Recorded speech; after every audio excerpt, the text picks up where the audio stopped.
हमने सीखा है क्लास में, तो उस चीज़ को हम यहाँ पे रिवाइज कर लेंगे शॉर्ट में 5 मिनट के अंदर। तो हमने सीखा था कि कुंडली कैसे देखते हैं। तो उसके लिए सबसे ज़्यादा ज़रूरी है कि आप जब कुंडली किसी की भी कुंडली खोलेंगे, तो कुंडली खोलने के लिए आपको ज़रूरत पड़ेगी, एक नंबर पे होता है नेम, दूसरा होता है डेट ऑफ बर्थ, और डेट ऑफ बर्थ के साथ में टाइम एंड प्लेस। केवल ये 4 चीज़ आपको किसी की जाननी पड़ेगी। जैसे किसी की डेट ऑफ बर्थ है 25 जुलाई, किसी का नाम है राम, किसी का जो समय है वह है 2:05 AM या PM, कुछ भी हो सकता है। प्लेस उसका हो सकता है मथुरा या भोपाल, कुछ भी हो सकता है। तो ये डिटेल्स आपको केवल जाननी चाहिए, ये डिटेल्स आपके पास होनी चाहिए। इसके बाद आपके पास होना चाहिए एक एस्ट्रोसेज ऐप या एस्ट्रोटॉक ऐप, जिस पे आप ये डिटेल जब फिल करेंगे तो कुंडली खुल के आ जाएगी। कुंडली कुछ इस प्रकार से खुल के आएगी, उसको देख लेते हैं। कुंडली कुछ ऐसे खुल के आएगी, ऊपर लिखा होगा लग्न कुंडली, और जो स्ट्रक्चर बना होगा वो इस प्रकार का बना होगा।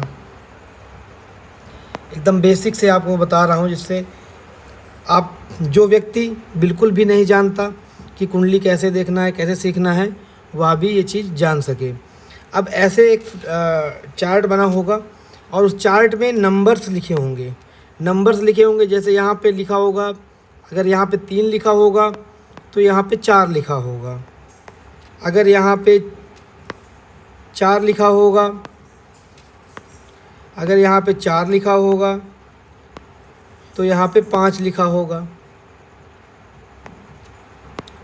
अगर यहाँ पे 5 लिखा होगा तो यहाँ पे 6 लिखा होगा। कहने का तात्पर्य ये है कि हमारा जो ये सेंट्रल बॉक्स है, जो हमारा ये बॉक्स है, ठीक है, ये जिसको मैंने ग्रीन से अभी सेट किया है, ये आपका लगन भाव कहलाएगा, यानी प्रथम भाव भी कहते हैं इसको। क्या कहते हैं? इसको हम फर्स्ट हाउस भी कहते हैं, फर्स्ट हाउस या प्रथम भाव, ठीक है, इसको प्रथम भाव भी कहते हैं। और इसी को प्रथम भाव को ही बोलते हैं लग्न, यानी जिस नंबर की राशि यहाँ पे आएगी वही आपकी लग्न हो जाएगी। जैसे कि मैंने पहले बताया, अगर यहाँ पे 3 नंबर राशि लिखी है तो आपकी 3 नंबर की राशि यानी मिथुन आपकी लगन हो गई, मतलब आपकी कुंडली मिथुन लगन की हो गई। यानी कि जो राशि यहाँ पे पड़ेगी वही डिसाइड करेगी कि आपकी लगन कौन सी है। और उसी राशि के आगे के क्रम में, जैसे यहाँ पे 3 है तो अब आगे के क्रम में 4, 5, 6, 7, 8, 9, 10, 11, 12, 1, 2, आगे के क्रम में हम बढ़ते रहेंगे। कोई भी राशि आए, सबके लिए हम यही करेंगे, सबके लिए यही करेंगे। कोई भी राशि आपकी आएगी तो रूल यही लगेगा। अब हमको एक चीज़ और भी देखनी है कि जो भाव हैं, भावों में क्या कोई अंतर पड़ता है क्या? भावों में कोई भी अंतर नहीं पड़ता। भाव हमेशा कांस्टेंट होते हैं। जो भाव हैं, ये जो मैं सर्कल करता जाऊंगा आप उनको देखते जाएंगे। अब जैसे भाव, ये प्रथम भाव है, ये द्वितीय भाव है, ये तृतीय भाव है, ये चतुर्थ भाव है, ये 5th भाव है, ये 6th भाव है, ये 7th भाव है, ये 8th है, ये 9th है, ये 10th है, ये 11th है, ये 12th है, ठीक। तो ये भाव सबकी कुंडली में वही रहेंगे। आपकी भी कुंडली का 11th भाव यही रहेगा और मेरी कुंडली का भी 11th भाव यही रहेगा। अंतर क्या आएगा? अंतर आएगा यहाँ पे कौन सी राशि आपकी पड़ रही है। हो सकता है आपके में यहाँ पे 4 नंबर लिखा हो, किसी और की राशि में यहाँ पे 5 नंबर लिखा हो, किसी और की राशि में यहाँ पे 10 नंबर लिखा हो। लेकिन जो प्रभाव रहेगा वो राशियों का रहेगा, लेकिन वो सबकी कुंडली में ये कांस्टेंट होता है कि ये 10th हाउस है, ये 11th हाउस है और ये कौन सा हाउस है। प्रत्येक हाउस के अपने अपने कारक होते हैं, वो आपको क्लासेस में बताया जाएगा। अभी हम यहाँ केवल सीख रहे हैं कुंडली को रीड करने का तरीका क्या होता है। अब हमने ये देख लिया कि लगन क्या होता है, प्रथम भाव कौन से, सेकंड भाव कौन से हैं। इसको हम एक बार लिख के फिर से देख लेते हैं कि लगन में ये फर्स्ट भाव है, ठीक है, फर्स्ट भाव, इसी को हम लग्न भी बोलते हैं। ये सेकंड भाव है, ये थर्ड भाव है,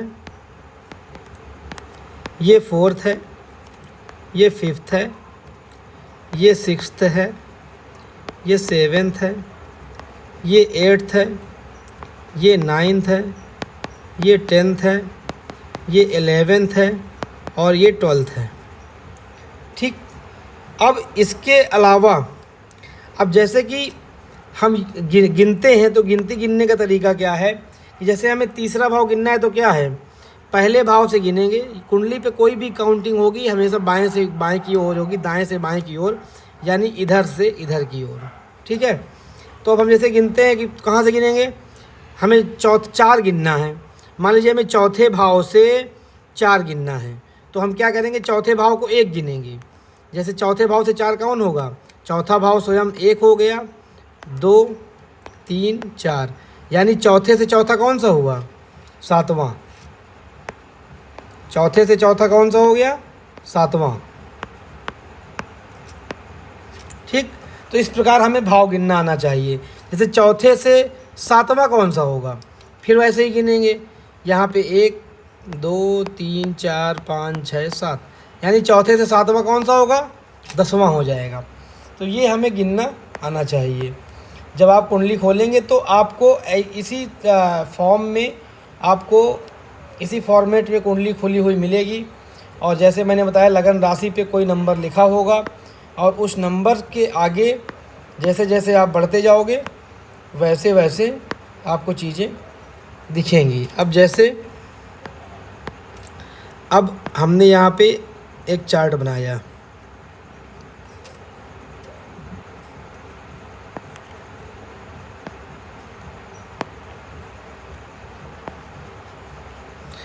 अब इस चार्ट में यहाँ पे राशि आ रही कर्क राशि, यानी 4 नंबर की राशि होती है कर्क, और कर्क का स्वामी होता है चंद्रमा। ठीक है, तो यानी ये कर्क लग्न की कुंडली है। अब यहाँ पे हो जाएगी 5, उसी के आगे बढ़ती जाएगी 6 7 8 9 10 11 12 1 2 3।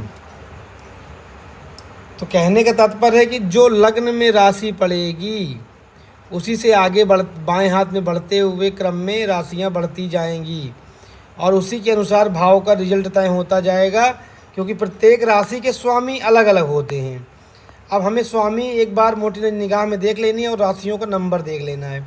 उन 2 चीज़ों को आपको याद कर लेनी है। आज की जो सेशन हुआ था लाइव, उसकी रिकॉर्डिंग्स काफ़ी लंबी थी जो मैं नहीं दे सकता हूँ, इसीलिए आपको मैं एक बारगी में नोट्स के रूप में दिखाई दे रहा हूँ। तो चलिए जो हम नंबरिंग और उसके स्वामी देख लेते हैं। तो नंबर 1 राशि होती है आपकी मेष। मेष के स्वामी होते हैं मंगल। नंबर 2 राशि है आपकी वृषभ, जिसके स्वामी होते हैं शुक्र। नंबर 3 राशि होती है आपकी मिथुन, जिसके स्वामी होते हैं बुध। नंबर 4 राशि होती है आपकी कर्क, जिसके स्वामी होते हैं आपके चंद्रमा। नंबर 5 राशि होती है आपकी सिंह, जिसके स्वामी होते हैं सूर्य। नंबर 6 राशि होती है आपकी कन्या, जिसके स्वामी होते हैं बुध। नंबर 7 राशि होती है आपकी तुला, जिसके स्वामी होते हैं शुक्र।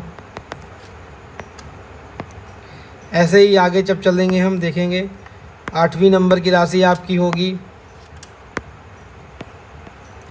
वृश्चिक, जिसके स्वामी होंगे मंगल। ऐसे ही 9वीं नंबर की राशि होगी धनु, धनु के स्वामी होंगे गुरु। 10वीं नंबर की राशि होगी आपकी मकर, जिसके स्वामी होंगे शनि। 11 नंबर की राशि होगी आपकी कुंभ, जिसके स्वामी होंगे आपके शनि। 12 नंबर की राशि होगी आपकी मीन, जिसके भी स्वामी होंगे गुरु। अब ये जो आपने मोटा मोटा जो आपने राशियाँ देखी, इन राशियों के साथ में इन राशियों को हम अलग अलग पढ़ेंगे, इनके ग्रहों को भी अलग अलग पढ़ेंगे, ठीक है। एक एक राशियों को हम एक एक दिन में करेंगे। तो अभी बस आपको मोटा मोटा चार्ट जब खोलना मैं सिखा रहा हूँ कि जो चार्ट इस तरह का खुल के आएगा, उसमें आपको जो नंबर्स लिखे होंगे, नंबर्स वो राशियों के होंगे। भाव आपके हमेशा कांस्टेंट होते हैं, भाव का कोई नंबर लिखा नहीं होता। हमेशा आपको इस भाव को एक नंबर मानना पड़ेगा। यही नियम है कि इसको आपको एक नंबर मानना पड़ेगा। ये जो यहाँ पे होगा, इसी को आपको एक नंबर मानना है हर एक कुंडली में। ये लिखा नहीं रहेगा, ठीक है। ये पहला भाव हमेशा रहेगा, ये दूसरा रहेगा, ये तीसरा भाव हमेशा वही रहेंगे सबकी कुंडली में। खाली जो आपको कुंडली खोलने के बाद नंबर्स दिखेंगे वो राशियां हैं, ठीक है। तो इनका आप विशेष ध्यान दीजिएगा। बाकी ये नोट डाउन कर लीजिए, ये याद कर लीजिए कि एकदम बेसिक चीज़ें हैं। अब प्रत्येक राशि की उत्पत्ति कैसे हुई, राशि की संरचना क्या है, तो उसको हम डिटेल में एक फिलोसफिकल नज़रिए से भी देखेंगे और वैज्ञानिक नज़रिए से भी देखेंगे। तो कल की क्लास हम शुरू करेंगे राशियों से, और बाकी ये इस जर्नी में आपके साथ बहुत मज़ा आएगा। चलिए, आप सभी को